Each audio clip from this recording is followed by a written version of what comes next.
It's felt like the longest of 3 weeks, but we're back and it's Imola for the second race of this season. A race that wasn't scheduled to be, but once again has found its way onto the calendar. I don't think any of us complaining. Before we get into the race preview, please make sure to subscribe if you're enjoying our videos. We're still seeing that a lot of you are watching but not subscribing. And if there is something we need to change, just say so in the comments. Getting straight into it, Imola, obviously a fan favourite, hallowed ground in motorsport with Ayrton Senna having lost his life there. We've not been there in a long time, but because of COVID-19 last year, they found their way onto the calendar. Once again, they're coming in to save us and getting into a spot on the calendar that would otherwise have gone empty.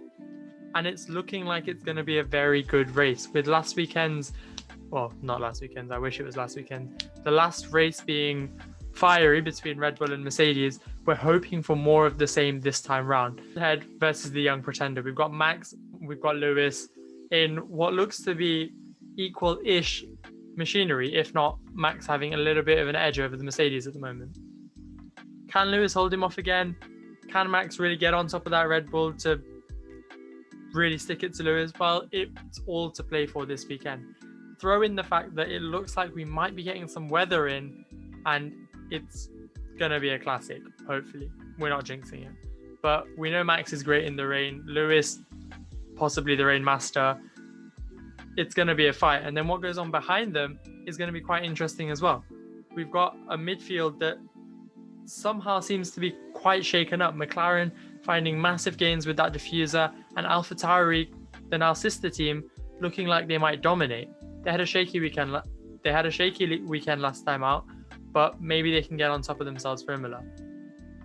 Now with the track, we saw last year that it was a great spectacle, but we were a bit starved for overtakes. A lot of it was just happening down the main straight. They were struggling to go side by side through the chicanes, and we're probably going to expect more of the same this year. But we're hoping that, considering Max was putting pressure on the Mercedes last year in a weaker car, this year with a stronger car, he can really take the fight to them. And Bottas is going to have to be on top of his game, especially. Perez looks like he's on top of the Red Bull already. He had an amazing race last time out. Can Bottas help Hamilton to secure the top spot, or is it Red Bull that are going to be able to play all the games? Obviously, lower in the midfield, we're looking at McLaren, we're looking at AlphaTauri. How are those two teams going to interact? AlphaTauri seems to have an edge in qualifying last time out, but McLaren ultimately came up to scoop up the race.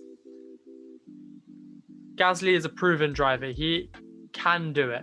And with a cleaner race this time out, he's definitely going to be giving the McLarens a headache.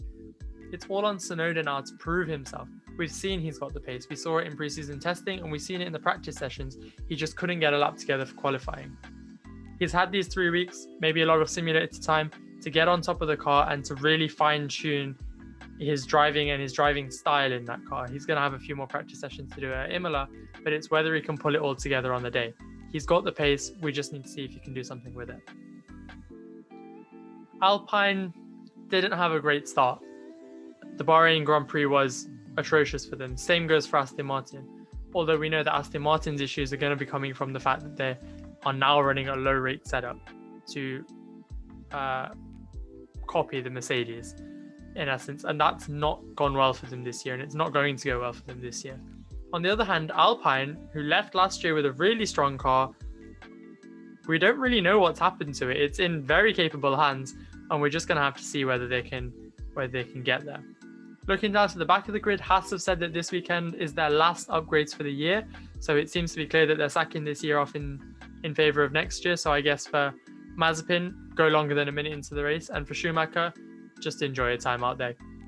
That's all he can do this year. Down the traditional back of the field, Williams, they might be progressing up the field now.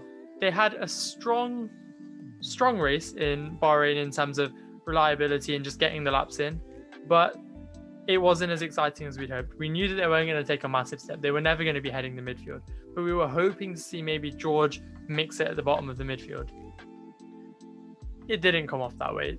They still seem to be a couple of steps behind the rest of the midfield, but hopefully over the season they can get there. I'm saying Max will take this round. Lewis got the opening round, but with a bit of weather and Perez backing him up, Max could definitely take it to the Mercedes and take it to Lewis Hamilton this weekend. But what do you think? Comment below, let us know. If you've enjoyed the preview, I'll be back with Ishan and with Alex Does F1 stuff on Sunday night or Monday morning to give you the race rundown.